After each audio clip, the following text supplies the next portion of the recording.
Laudetur Jesus Christus. Vatican and World News.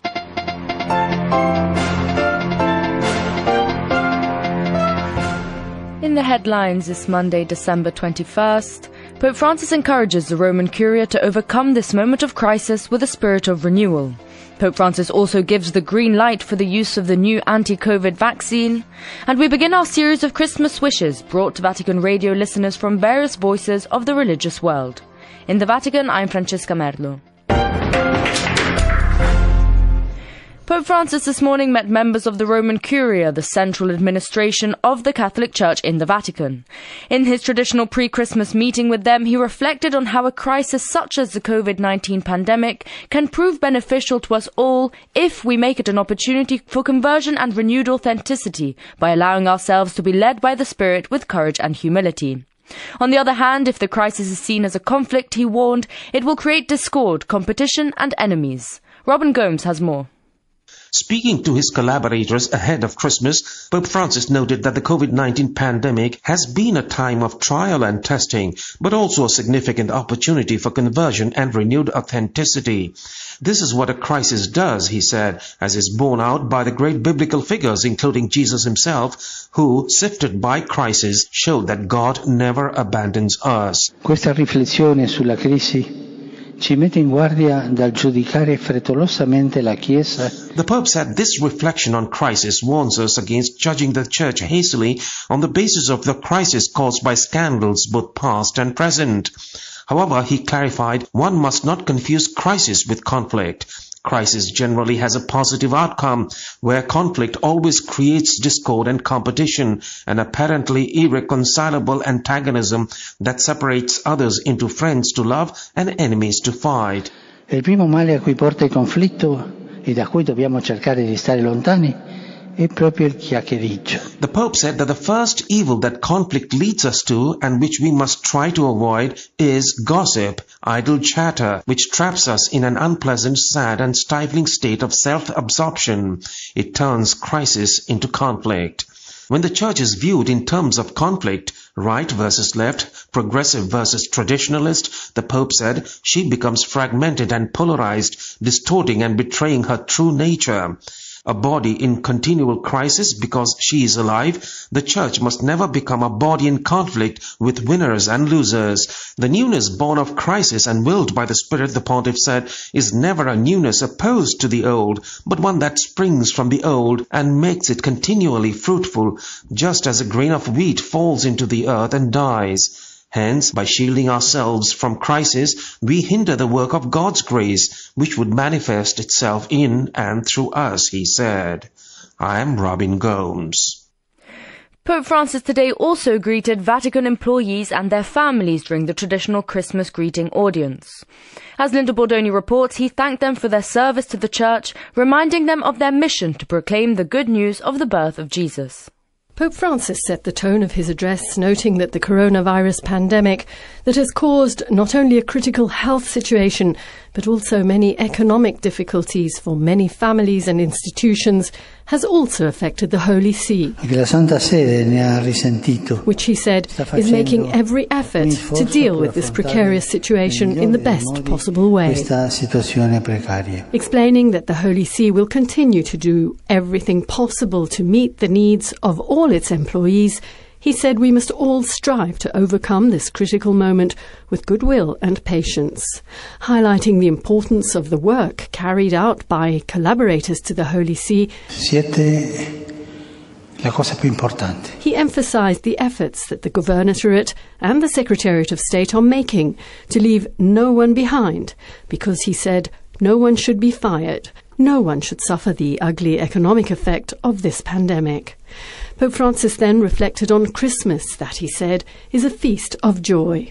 Just as the shepherds went back to their everyday lives, he explained, we too must return to our everyday lives transformed. We must return glorifying and praising God for all that we have heard and seen. This, the Pope said, is something we must do wherever and whenever possible, with the witness of our own lives.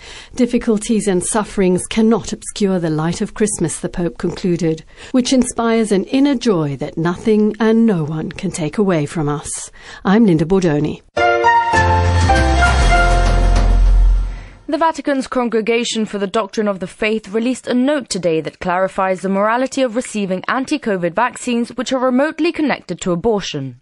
The note, which was expressly approved by Pope Francis, says the situation caused by the pandemic means that Catholics can licitly accept vaccines produced with cell lines derived from two fetuses aborted in the 1960s. Devin Watkins reports. Some confusion has surrounded several anti-COVID vaccines which have a distant connection to abortion. The Pfizer-BioNTech vaccine and the Moderna vaccine have received emergency use approval in the United States and several other countries. Both use the cell line connected with abortion in confirmatory testing. In response to this situation, the Vatican's Congregation for the Doctrine of the Faith released a note on Monday clarifying the use of these vaccines. Due to the situation of the ongoing pandemic, the note reads, "It is morally acceptable to receive COVID-19 vaccines that have used cell lines from aborted fetuses in their research and production process." The CDF clarifies that all vaccinations recognized as clinically safe and effective can be used in good conscience with the certain knowledge that the use of such vaccines does not constitute formal cooperation with the abortion from which the cells used in production of the vaccines derive. The note received Pope Francis's explicit approval before being released. The Congregation for the Doctrine of the Faith says it does not intend to judge the safety and efficacy of current vaccines against COVID-19, which is the responsibility of biomedical researchers and drug agencies. Rather, the CDF focuses on the moral aspects of receiving vaccines developed using cell lines from tissue obtained from two fetuses that were aborted in the 1960s. Drawing on previous pronouncement on the issue, the note says such vaccines are morally licit when ethically irreproachable COVID-19 vaccines are not available. The reason given is that the kind of cooperation in the evil of abortion is remote on the part of those receiving it. Therefore, the moral duty to avoid such passive material cooperation is not obligatory, since there exists a grave danger in the form of an uncontainable spread of a serious pathological agent. I'm Devin Watkins. More and more nations around the world are cutting travel ties with Britain due to alarm about a new, more infectious strain of the coronavirus. British Prime Minister Boris Johnson says the new variant of the virus, which is believed to be 70% more infectious, has caused cases of the virus to soar in southern England. Susie Hodges tells us more. France, Germany, Italy, Ireland, Belgium, India and Canada were among the many nations that cut transport links to Britain after Prime Minister Boris Johnson warned that the new strain of the virus was a danger to the country. On Sunday, the number of coronavirus cases in Britain surged by nearly 36,000, the highest daily rise since the start of the pandemic. Here in London, Johnson was set to chair an emergency response meeting to discuss the travel ban issue, and in particular the halt to the flow of freight in and out of Britain.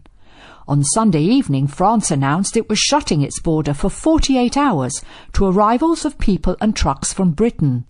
The move has closed off one of the most important trade arteries with mainland Europe, and British supermarkets have warned that it could lead to a shortage of fresh food supplies if the closure continues. Long queues of trucks were reported in southeast England hours after the travel ban went into effect. The travel restrictions have compounded problems for Britain, just days before it is due to leave the European Union on December 31st, after a transition period this year.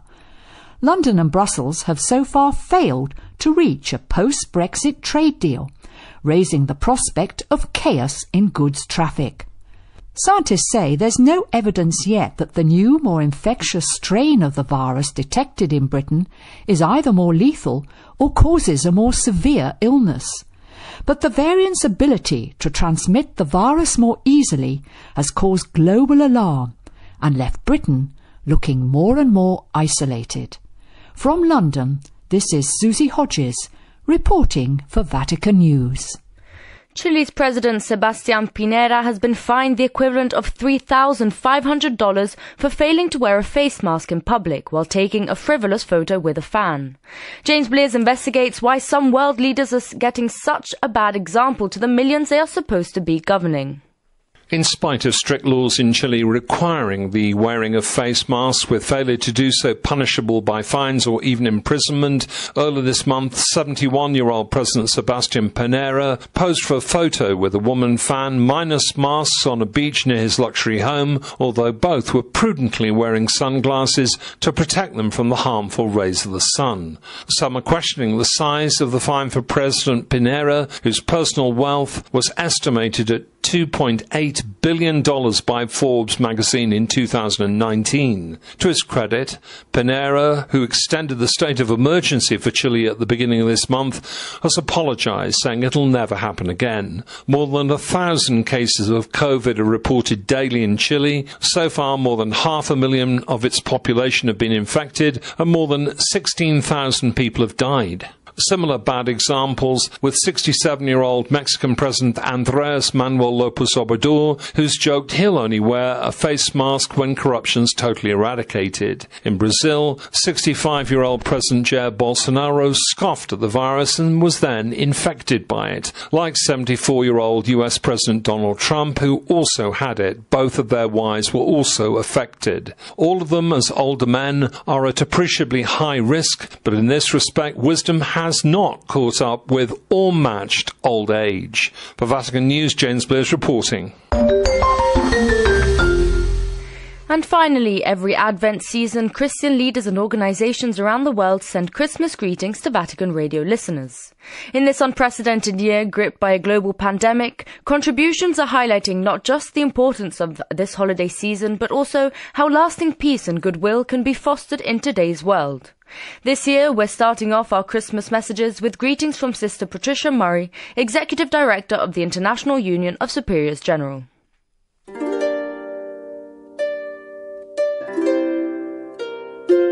My Christmas prayer for each person who listens today comes from the Celtic tradition. If your path is menaced by shadow, may the Lord circle you, keep light within and darkness out. If your path is targeted by conflict, may the Lord circle you, keep love near, keep hatred afar. If your path is threatened by worry, may the Lord circle you, keep peace within and fear without. We have waited long for you, O Lord. Deep has been the darkness. We long for you to come right here among us where we are now. We will not fear the shadows that surround us, because you are coming among us. We await the sound of a cry in the night, the joy that follows pain, the coming of hope into our world.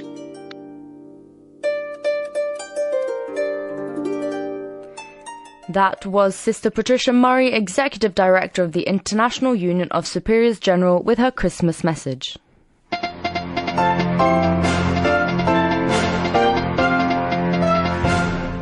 And that brings us to the end of this edition of Vatican and World News. For more on these and other stories, and to hear this broadcast as a podcast, please be sure to visit our web portal at www.vaticannews.va. You can also catch the latest updates on our Facebook page or on Twitter. Many thanks go to Vincenzo Brodo in studio. In the Vatican, I'm Francesca Merlo.